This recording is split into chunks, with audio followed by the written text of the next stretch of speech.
आज हम बात करने जा रहे हैं भोलेनाथ के सबसे प्रिय महीने सावन की, जो हिंदू धर्म में शिव शक्ति का सबसे पावन दौर माना जाता है। और इन्हीं दिनों देश भर में करोड़ों कावड़िए कंधे पर कावड़ लेकर पैदल यात्रा पर निकल पड़ते हैं। गंगा या फिर किसी अन्य पवित्र नदी से जल भरकर कई कई किलोमीटर की थकाऊ लेकिन आस्था से भरी यात्रा तय करते हुए अपने अपने शिव मंदिरों तक पहुंचते हैं और वहां भोलेनाथ का जलाभिषेक करते हैं। इस साल की बात करें तो ये भव्य कावड़ यात्रा 30 जुलाई से शुरू हो चुकी है और इसका समापन 11 अगस्त के दिन होगा, जो सावन शिवरात्रि का बेहद खास मौका होता है। और इसी बीच एक और बड़ा और शुभ संयोग बन रहा है, क्योंकि इस बार सावन का पहला सोमवार 3 अगस्त को पड़ा है और भक्तों के बीच गहरी मान्यता है कि इस दिन जल चढ़ाने से महादेव बड़ी जल्दी प्रसन्न हो जाते हैं।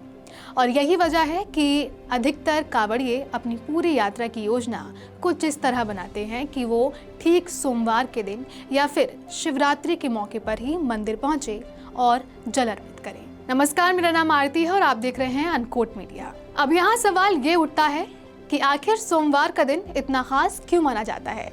तो इसका जवाब ये है कि सोमवार का दिन सीधे तौर पर भगवान शिव को अर्पित होता है। और जब यही सोमवार सावन के पावन महीने में पड़ जाता है तो इसकी अहमियत और भी कई गुना बढ़ जाती है।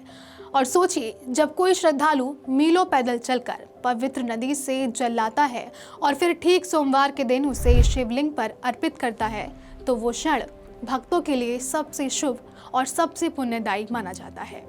अब बात करते हैं सावन शिवरात्रि की, जिसे कृष्ण पक्ष की चतुर्दशी तिथि के दिन मनाया जाता है। और इससे जुड़ी एक बेहद रोचक और प्रेरणादायक पौराणिक कथा भी है। कहा जाता है कि समुद्र मंथन के दौरान जब भयंकर विष निकला और पूरी सृष्टि के लिए संकट खड़ा हो गया, तब भगवान शिव ने संसार की रक्षा के लिए खुद वो विष अपने कंठ में धारण कर लिया और उसी विष की जलन को शांत करने के लिए भक्तों ने उन्हें जल अर्पित करना शुरू किया। इसी पौराणिक घटना की वजह से सावन शिवरात्रि को शिव पूजा का सबसे बड़ा और सबसे महत्वपूर्ण अवसर माना जाता है। इस दिन देश भर के शिव मंदिरों में भक्तों की जबरदस्त भीड़ उमड़ती है। हर तरफ हर हर महादेव और बम बम भोले के जयकारे गूंजते हैं। और सबसे खास बात यह है कि कावड़ यात्रा का भव्य समापन भी इसी दिन होता है। अब बहुत से लोगों के मन में ये सवाल भी रहता है कि क्या जल केवल सोमवार या शिवरात्रि के दिन ही चढ़ाया जा सकता है? तो इसका सीधा और सरल जवाब है नहीं। धार्मिक मान्यताओं के अनुसार सावन के पूरे महीनों में किसी भी दिन शिवलिंग पर जल अर्पित किया जा सकता है। भक्त अपनी श्रद्धा, सुविधा और समय के अनुसार कभी भी जलाभिषेक कर सकते हैं। इसमें कोई पाबंदी नहीं है।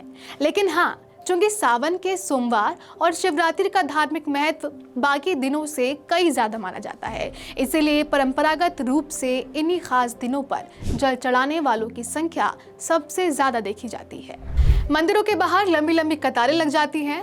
हर तरफ भक्ति और उत्साह का माहौल छा जाता है और कावड़िए अपनी थकान भूलकर सिर्फ एक ही लक्ष्य लेकर चलते हैं कि किसी भी तरह अपने आराध्य भोलेनाथ तक पहुंचकर उन्हें जल अर्पित कर सके।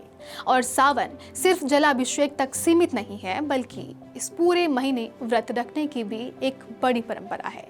खासकर सावन सोमवार का व्रत बहुत श्रद्धा से रखा जाता है।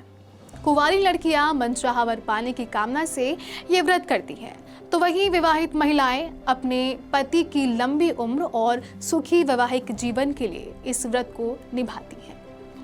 इसके अलावा सावन में शिव मंदिर में रुद्राभिषेक कराने और महामृत्युंजय मंत्र के जाप का भी बहुत बड़ा महत्व माना जाता है। कई भक्त पूरे महीने बेलपत्र, धतूरा, आग और फूल और दूध से भोलेनाथ का विशेष श्रृंगार और पूजन करते हैं।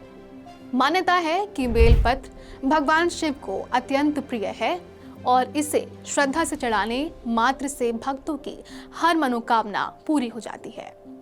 एक और दिलचस्प बात यह भी है कि सावन के इस पूरे महीने हरे रंग को बेहद शुभ माना जाता है। यही वजह है कि महिलाएं इस दौरान हरी चूड़ियां और हरे वस्त्र पहनना पसंद करती हैं।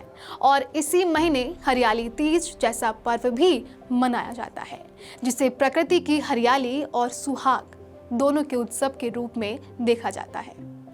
तो कुल मिलाकर सावन का ये पूरा महीना भक्ति, श्रद्धा, व्रत और उमंग का ऐसा संगम है जिसमें हर भक्त अपने अपने तरीके से भोलेनाथ को रिझाने में जुटा रहता है। तो यही है सावन के महीने, पहले सोमवार, शिवरात्रि और इससे जुड़ी परंपराओं की पूरी कहानी। अगर आप भी इस सावन भगवान शिव का आशीर्वाद पाना चाहते हैं तो अपनी श्रद्धा के अनुसार किसी भी दिन जल चढ़ा सकते हैं, व्रत रख सकते हैं। बस भाव सच्चा होना चाहिए, क्योंकि कहते हैं कि भोलेनाथ भाव के भूखे होते हैं। तो इस सावन बम बम भोले के जयकारों के साथ अपने घर परिवार में सुख, शांति और समृद्धि का आशीर्वाद जरूर लीजिए।